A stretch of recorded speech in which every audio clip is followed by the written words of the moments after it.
por aberto este salão do Dirceu de Bragança, né, o professor Dirceu Helena, né, que nos dá hoje a honra de estar aqui conosco, e que restaurou um quadro bastante deteriorado do nosso fundador, César Bierremark. Então, a Marli, que é a nossa diretora de acervos, conhecia o professor Dirceu de Bragança e pediu a ele para fazer essa gentileza de fazer esse restauro. Nós estávamos, inclusive, assim, esperando até que fosse algo que ele viesse a cobrar do Centro de Ciências. No entanto, ele fez isso gratuitamente, graciosamente, com uma doação, e nós agradecemos muito. Então, você vê o encerramento da obra que foi realizada.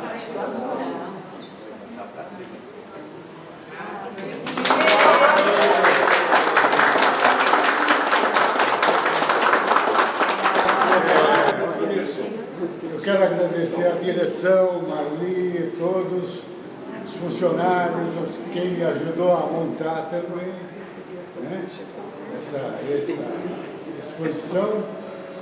E eu sou um artista que trabalho com pintura, gravuras, gravura em madeira, de matriz de madeira, metais. Né? Lá tem um escrito da etapa de gravura, lá, nomes específicos, e aqui eu tenho uma sequência do restauro do retrato. Então ele estava muito deteriorado porque ele tomou chuvas e a camada pictórica ficou toda escorrida. Assim. Então eu usei uma lâmpada de Ludwig que revela como o estado dele é deteriorado, assim, e que já houve intervenção, né, anterior. Aqui eu fui no produto, é um produto importado que ele vai fixar a obra e a doença da obra vai estancar aí. É um estágio, depois eu vou fazer uma limpeza geral, depois eu vou fazer retoques. Depois eu fiz uma moldura, porque ele estava numa moldura inadequada. Eu folhei a ouro, envelheci esse ouro para compor a beleza do quadro, a harmonia. Aqui existia uma restauração já anterior, feita a cera. E ela estava muito bem feita, então eu aproveitei, coloquei outro tecido que se chama rentelagem solta. Isso reforça toda a estrutura da obra. E depois ele pronto. Maravilha. É isso aí. Obrigado. Obrigado pela oportunidade de mostrar tudo que eu faço. Muito bem. Obrigado. Parabéns.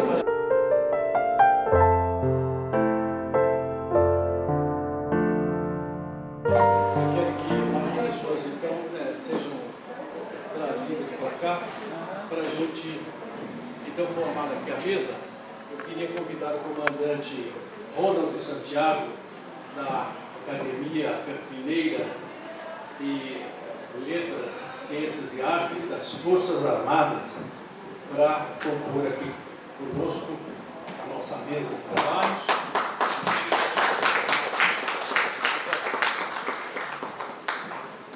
E também, não está aqui o Borges.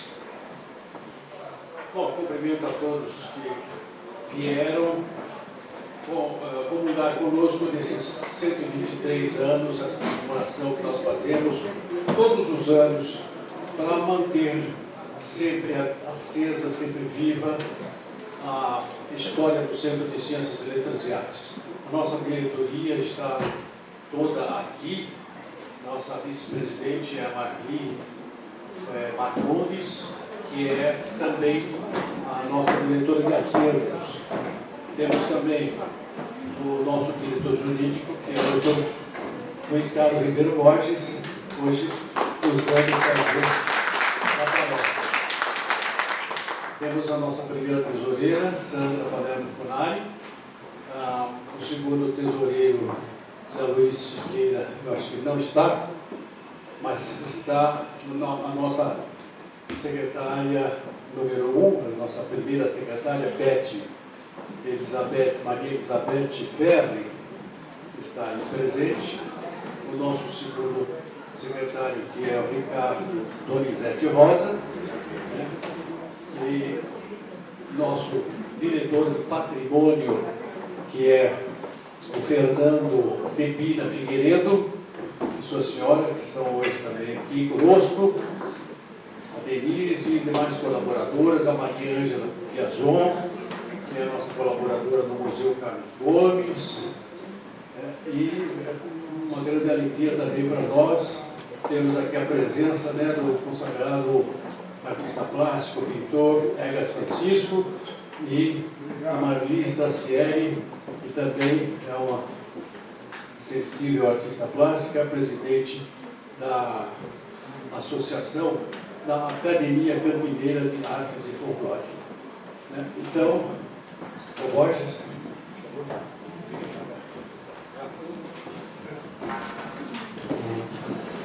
Eu quero fazer uma homenagem e um agradecimento especial ao professor Mirceu Helena, em nome do nosso Centro de Ciências Humanas e Artes. Temos aqui um certificado que atesta o nosso reconhecimento, o nosso agradecimento pelo restauro do quadro a óleo do nosso fundador, João César Bueno Pierre Bach.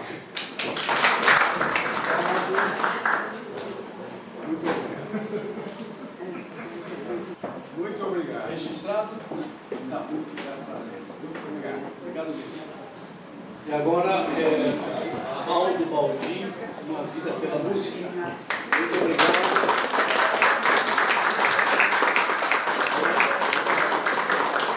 Muito gentil, trazido pelo seu amigo aqui, Jerzy Macari, também um grande artista plástico da cidade de Valinhos, que nós convidamos para proximamente também trazer os seus belíssimos quadros aqui. Não traga os murais, porque são muito enormes. Mas o Jerzy foi meu colega na equipamento Sonar, quando a gente trabalhava lá. Né? Muito bem, eu tenho muito carinho por você, viu, Jerzy? Na nossa Galeria de Artes da 3M, que você montou tão bem, junto com o Dimas. Né?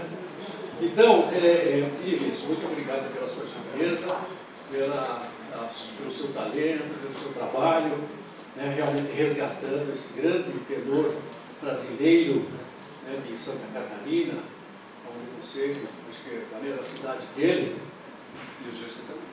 de Uru Samba. O Jerzy nasceu lá, em Uruçanga. Bom, reafirmando o que você falou, o Jerzy também é de Uruçanga, nasceu em Uruçanga, né, depois foi para o Paraná e hoje reside aqui na cidade há quantos anos? Aqui 54. Tem mais anos aqui do que em outros lugares, né? É um cidadão realmente. Da terra. Olha, eu quero te agradecer pela oportunidade de estar aqui em Campinas, é uma cidade que eu não conhecia. Esse filme do Aldo Baldin, Uma Vida pela Música, é um resgate de 14 anos de um trabalho de pesquisa que eu fiz na Alemanha, na Argentina, em Santa Catarina, em Belo Horizonte, no Brasil. E é um ano que a gente está fazendo pré-estreias do filme, então é uma exibição especial hoje. O filme não foi lançado ainda nos cinemas, será lançado em abril do ano que vem. E a gente já ganhou prêmios em Florianópolis, no Festival de Cinema, estreamos em Nova York, que é a cidade onde eu moro atualmente.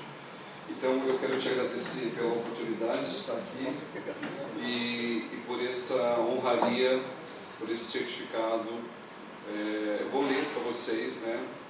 Centro de Ciência, Letras e Artes otorga este certificado ao cineasta e diretor, produtor Ivo Goulart, na apresentação do premiado filme Aldo Baldin, Uma Vida pela Música, como parte das comemorações dos 123 anos da Fundação CCLA, agradecendo e cumprimentando pelo seu excelente trabalho cinematográfico, Campinas, 31 de outubro de 2024.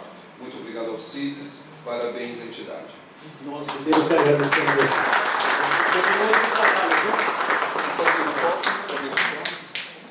Eu acho que talvez nem todos tenham ouvido Aldo Baldin e hoje vão ter essa oportunidade.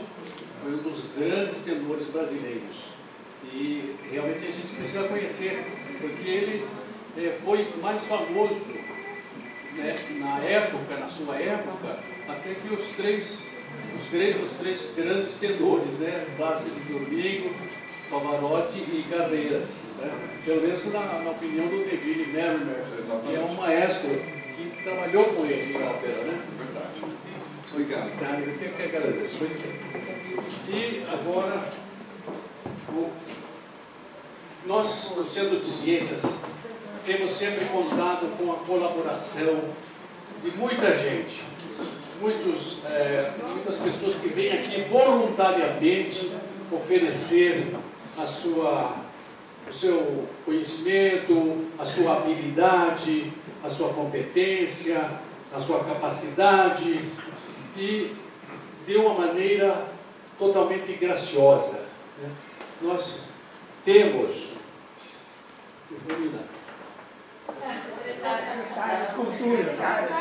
nós estamos aqui com a nossa secretária municipal de Cultura e Turismo, Alexandra Caprioli. Por favor, venha até aqui, por favor.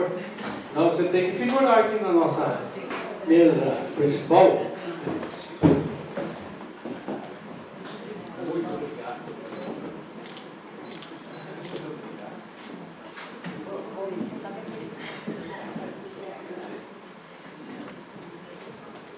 Então, como eu dizia, o centro ele vive dessas colaborações, que é uma entidade privada, ela não tem realmente subsídios, patrocinadores, vez ou outra nós temos algum patrocínio, concorremos a algum edital, né, dos poderes públicos, conseguimos algumas verbas, né, mas realmente o centro sobreviveu nesses 123 anos graças aos voluntários que figuraram como seus diretores, como seus membros do Conselho Deliberativo, do Conselho Fiscal, e essas pessoas que gostam da arte, que apreciam, né, o que é belo, aquilo que é a beleza da arte, a beleza espiritual.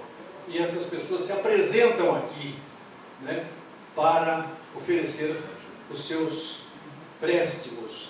E a gente aceita, né? Nós sempre precisamos de voluntários, né? Então, eu quero fazer uma homenagem a uma pessoa que por muito tempo, né, esteve aqui, até extravasando a função pela qual ela foi designada, primeiramente pela Prefeitura Municipal de Campinas. Ela é uma professora que está aqui presente e que acompanhou dezenas de grupos de visitantes ao Museu Carlos Gomes. Ela cuidou daquelas crianças, ela acarinhou as crianças, alunos de escolas que vinham aqui visitar, conhecer quem foi Carlos Gomes, quem era o Tonico de Campinas, quem é o Santana Gomes, como é que é o piano do Carlos Gomes tão falado, né? E, enfim, eu estou me referindo à professora Juraci Beretta, em nome da qual eu homenageio a todos os voluntários que durante esses 123 anos, sem nada esperar, a não ser a recompensa da felicidade de estar fazendo algo pela arte, né, e pela sensibilidade das pessoas. Então, professora Juraci Beretta, por favor, venha receber.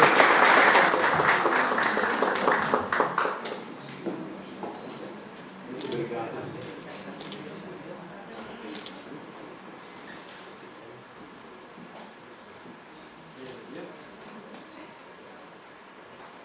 Boa noite a todos.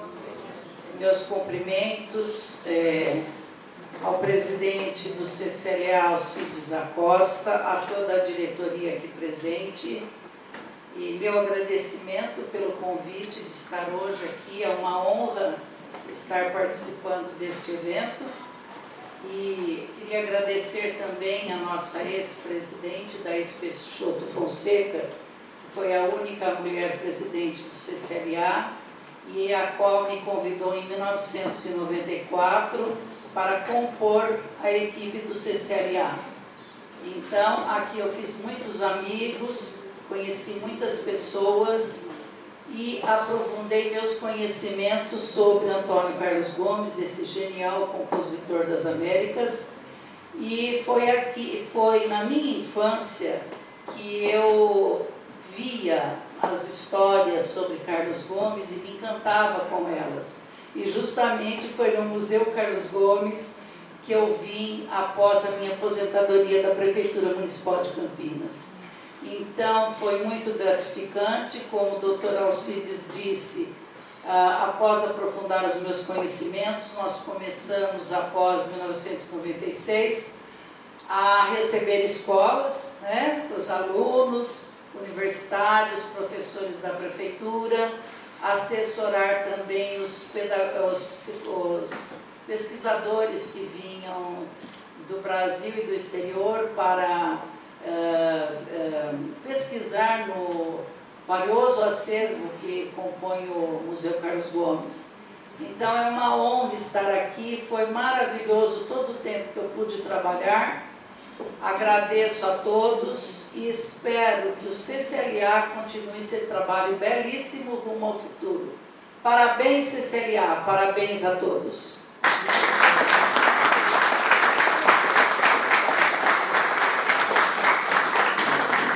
A secretária de Cultura gostaria de falar alguma coisa? Quero saudar a todos vocês, agradecer o convite e dizer do orgulho de estar participando, né, dessas comemorações. Eu acho que a gente tem poucas entidades que a gente considera que tem uma história tão intrinsecamente ligada com a história da nossa cidade, e as personalidades mais importantes que compuseram a cultura, a arte, a política e todo o que se construiu nessa cidade passaram por esse centro de ciências, e ele guarda hoje essa memória viva, né? Eu acho que porque ela é viva através de cada história que é contada, né?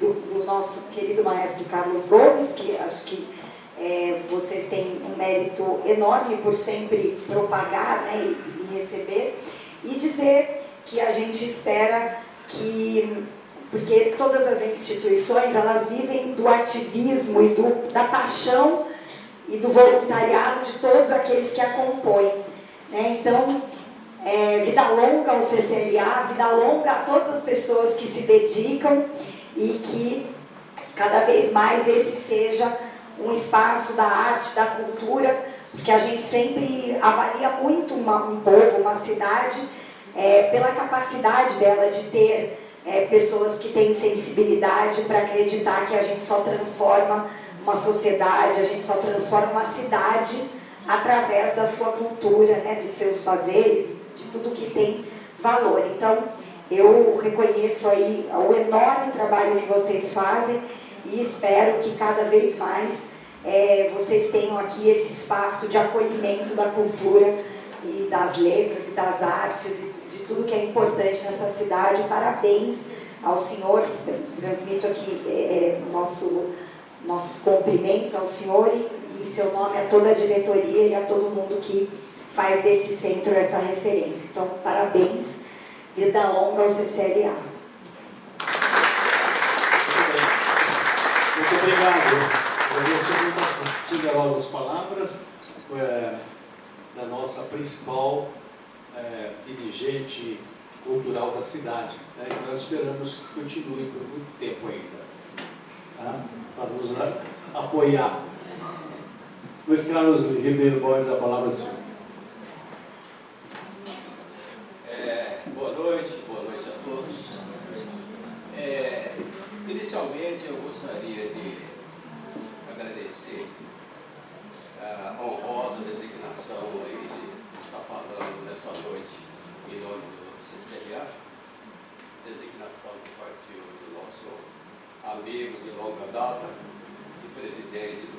CCLA, Alcides Acosta, a homologação dos demais integrantes da nossa diretoria. Eu acredito que uma das razões pelas quais eu fui designado foi porque, de repente, eu me tornei decano dos órgãos diretivos do nosso centro de ciência. Quando nós ingressamos aqui era centro de ciência, depois que se tornou CCLA. Mas, porque exatamente ao longo dos últimos 30 anos, eu figurei entre os diretores nos mandatos de Braulio Mendes Nogueira, Daís Peixoto Fonseca, Marinos Vigiati, figura histórica aqui do nosso CCLA, Arley Zaratini, o José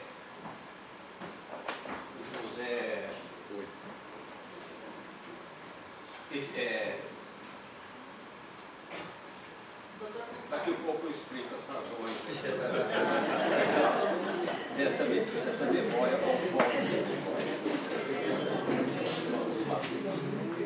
Braulio Mendes Nogueira, Daís Peixoto Fonseca, Marino Zigiati, João Plutarco Rodrigues Lima, Arley Zaratini e, finalmente, Alcides Acosta.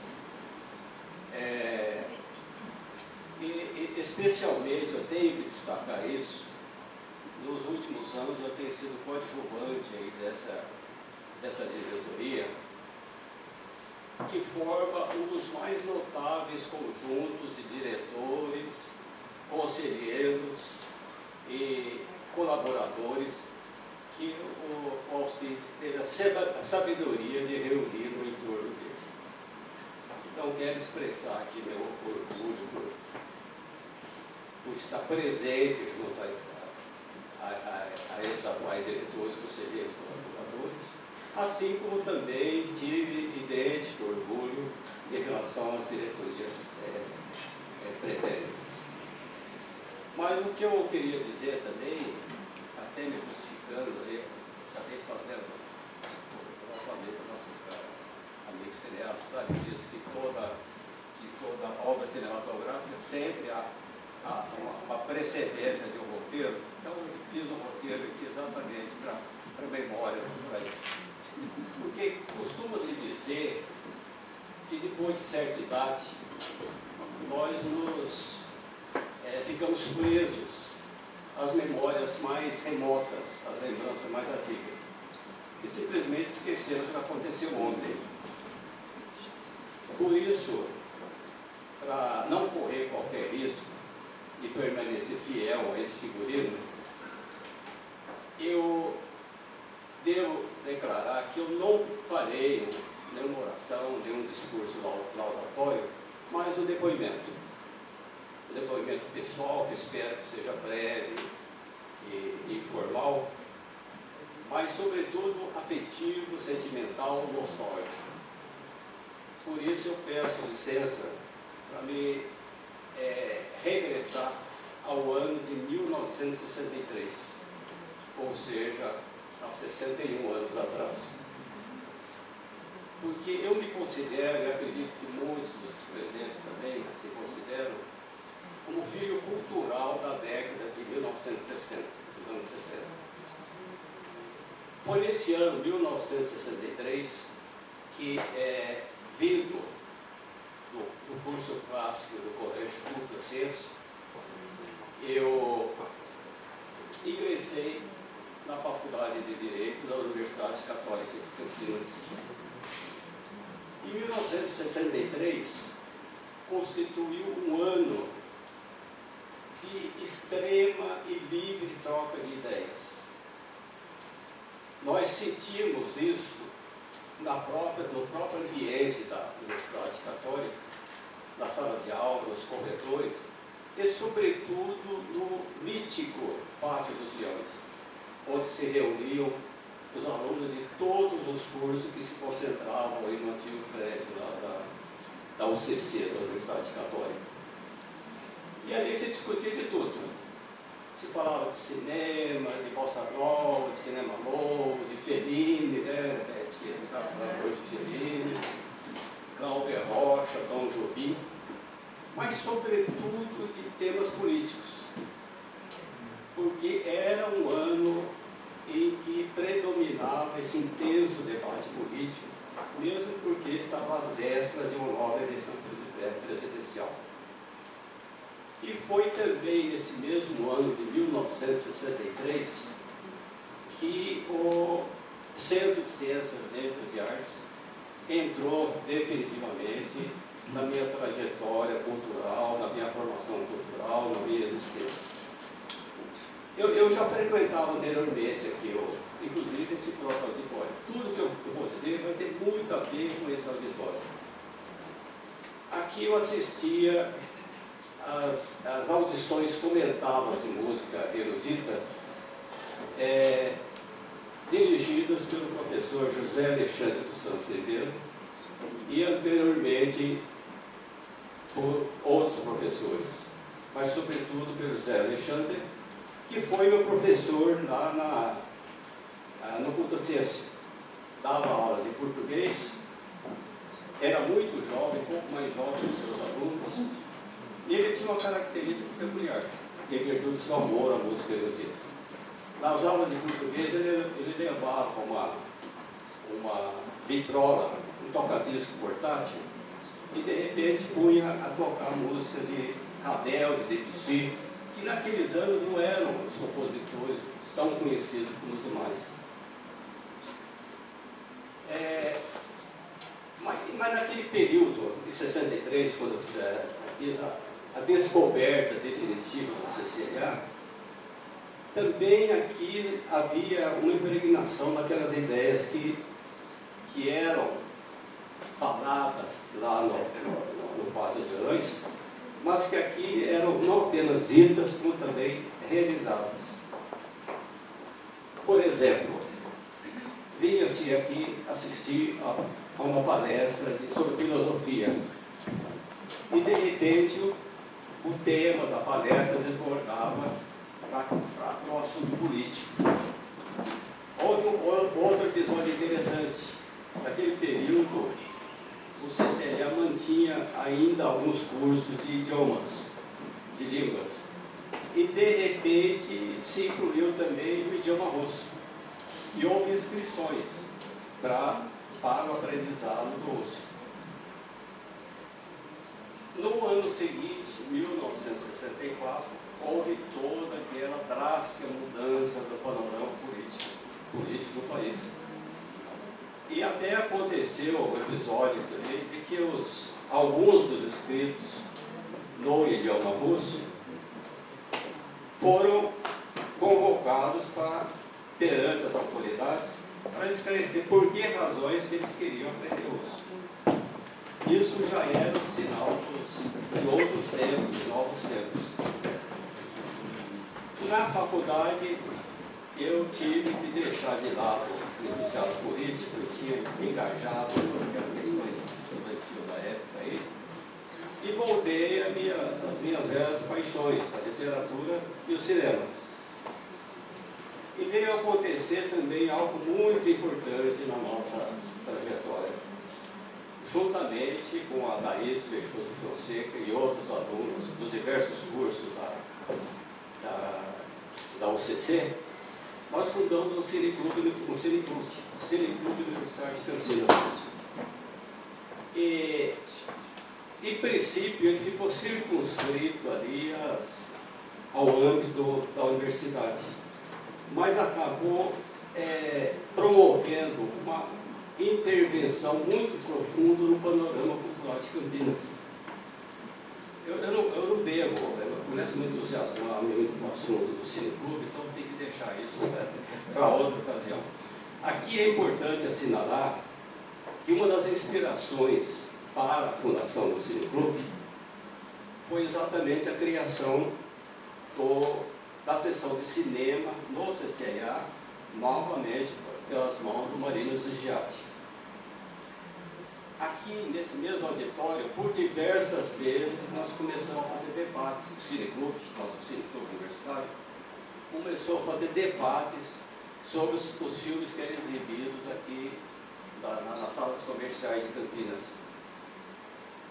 E, entre outras atividades, outra marcante também, foi que nesse auditório pude ver uma encenação da peça A Lição de Ionesco, protagonizada por uma jovem chamada Regina Duarte. Posteriormente, já numa fase mais tardia, quando o Cineclube começou a realizar curtas-metragens, nós chegamos a projetar aqui o filme da Thaís e o que eu próprio dirigi nesse mesmo auditório. Muito embora a primeira projeção do filme que eu fiz foi lá no Salão Nobre da UCC.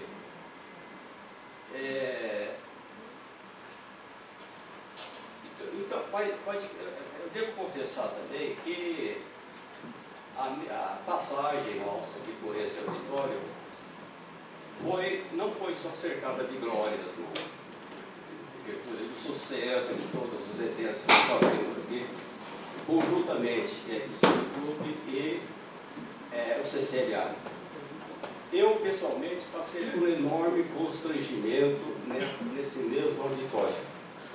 Eu creio que eu devo contar esse episódio porque envolveu um personagem também histórico do nosso cinema, que é o Anselmo Duarte. O Anselmo Duarte já tinha sido premiado pelo Pagador de Promessas, premiado em Cannes. E ele fez um filme logo seguido chamado Vereda da Salvação, que por razões não bem explicadas, não se conseguia fazer o lançamento comercial em Campinas. Passou em São Paulo e outras cidades, mas em Campinas não foi lançado o filme. Então, o Cineclube propôs ao CCLA a sessão desse auditório para que a gente fizesse a projeção do Vereda da Salvação em cópia 16 milímetros. E mais, conseguimos com o próprio Anselmo Duarte o comparecimento pessoal dele aqui, uma tarde de sábado, exatamente para dar mais brilhantismo aí ao nosso evento. Ocorre que na manhã de sábado eu recebo o recado: o Anselmo Duarte está doente e não pode vir. E aí, puxa vida, e havia sido feita uma divulgação enorme em torno desse evento, inclusive com a presença do Anselmo Duarte. Aí conversei com dois amigos dos quais tínhamos do Fusquia, e nós sabíamos que o Anselmo Duarte costumava passar o final de semana no sítio dele em Salto. E aí fomos atrás dele. Pegamos de Fusquia, eu, Gustavo Vazora e o nosso motorista, que é o Nelson Martinez, que é meu colega de turma de faculdade. E fomos sair lá no sítio do Anselmo Duarte. E ele não estava absolutamente, eu estava esbanjando saúde. Quando nós chegamos no sítio, ele estava inclusive com um coelho morto nas mãos, queria fazer um churrasco de coelho. Então eu, com a minha autoridade de 22 anos, eu interpelei o Anselmo Duarte. Falei: nós programamos todo lá em Campinas a projeção do seu filme e com a sua presença. Nós vamos ter o salão lotado aí para ver o filme, para ver e conversar com você aí. Então, por favor, compareça, né, que nós vamos, está todo mundo te aguardando. E ele, com muita delicadeza: não, olha, eu estou aqui, mas na verdade eu estou doente, eu estou até meio febril aí, sinto muito, mas eu não poderei comparecer. Aí voltamos direto para cá, já estava na hora de começar o filme com a presença do Anselmo Duarte. E eu, como era o presidente do Cineclube, tive que subir ao palco, que antes era desse lado, porque tive que subir ao palco, estava lotado. todas as escadarias com estudantes sentados, todo mundo esperando, mais que o professor Duarte. E eu tive que encarar a plateia e dizer, olha, infelizmente o professor Duarte não veio. Eu poderia dizer que foi a maior vaia que eu já recebi na vida, mas não digo porque, infelizmente, foi a única vaia. Mas, em suma, ninguém arredou o pé, todo mundo permaneceu nos seus lugares e, pelo menos, vimos o filme. Vamos ver o que mais que eu anotei no meu roteiro. Eu queria lembrar também que outro professor nosso aqui, que também comandou as apresentações de música erudita comentada foi o Milton Segurado, né? Que foi meu professor também de Direito, Introdução às Ciências de Direito. Vamos lá. Onde hoje nós temos a Galeria de Arte, funcionava também uma sala de leitura. Naqueles anos, o CCLA assinava os 2 jornais esquecidos, a Folha e o Estado de São Paulo, inclusive 2 jornais do Rio de Janeiro, o Jornal do Brasil e o Correio da Manhã. E aconteceu que eu, a convite da Thaís também, que tinha uma coluna de cinema do Diário do Povo, ela me convidou para, cansou, queria se dedicar a outros assuntos aí, me convidou para sucedê-la. Então eu comecei a fazer crítica de cinema aí no Diário do Povo.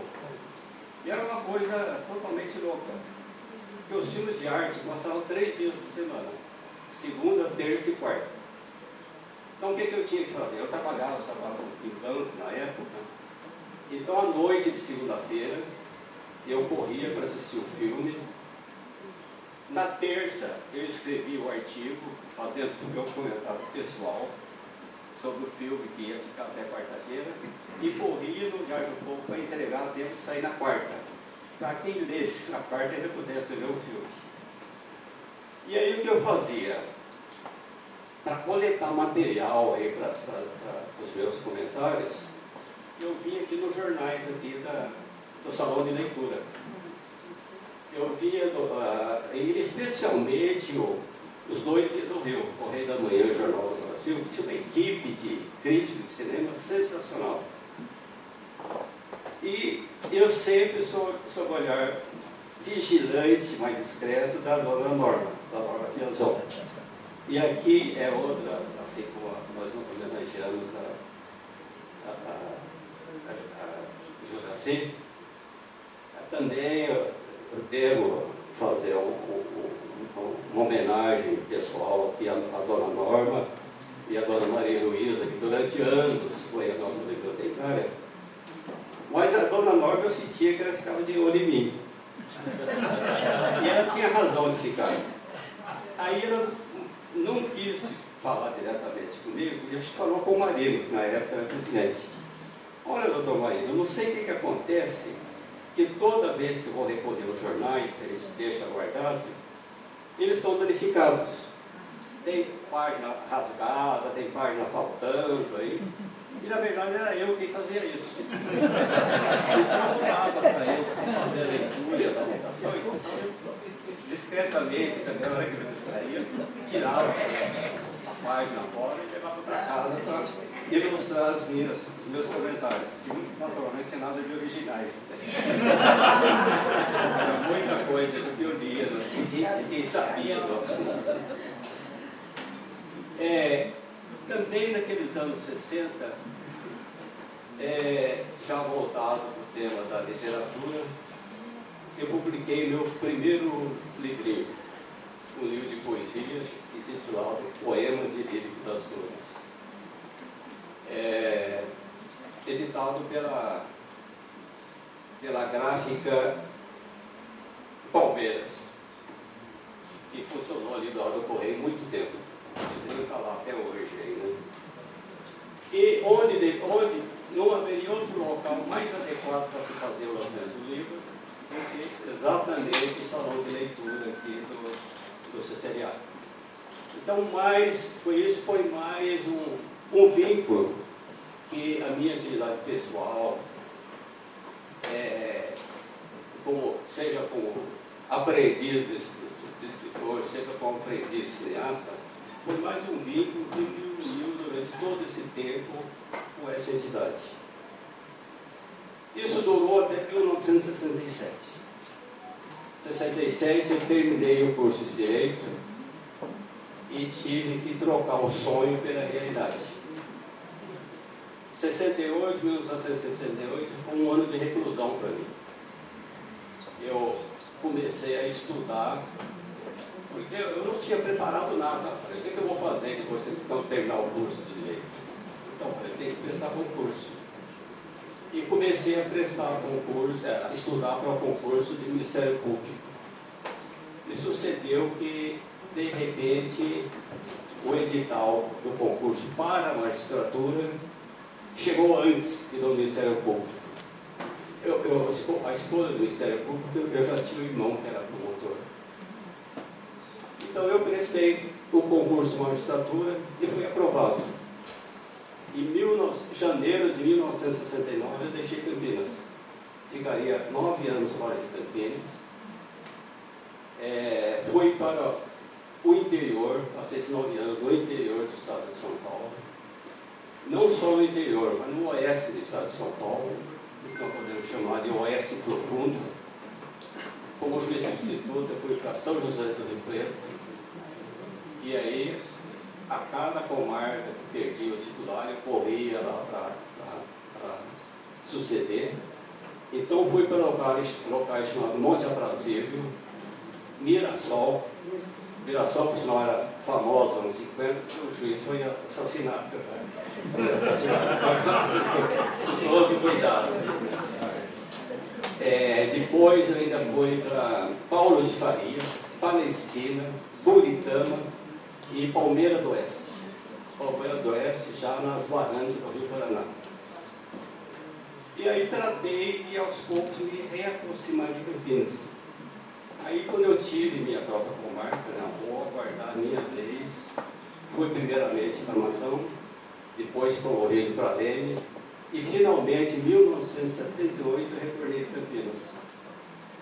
Retornei a Campinas, voltei a frequentar o CCLA, e a partir do início da década de 1990, passei a figurar entre os diretores aí nas diversas diretorias executivas desse período. Mas, para livre geral, esse aí é um assunto que fica para outra oportunidade. O que aconteceu depois de 1993, mas se os fatos permitirem, eu espero que tenha a oportunidade de abordar esse período em 31 de outubro de 2025. Obrigado, Geraldo.